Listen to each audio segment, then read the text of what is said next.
No, but I say it to her all the time. It's like Beauty and the Beast. With the two of us. No.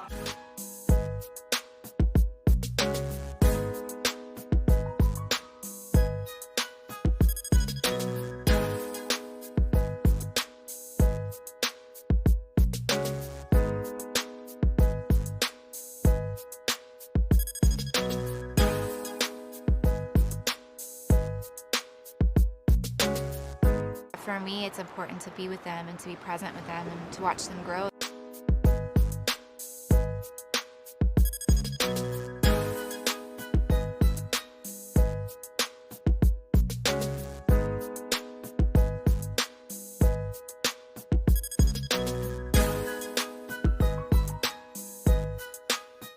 We parent together.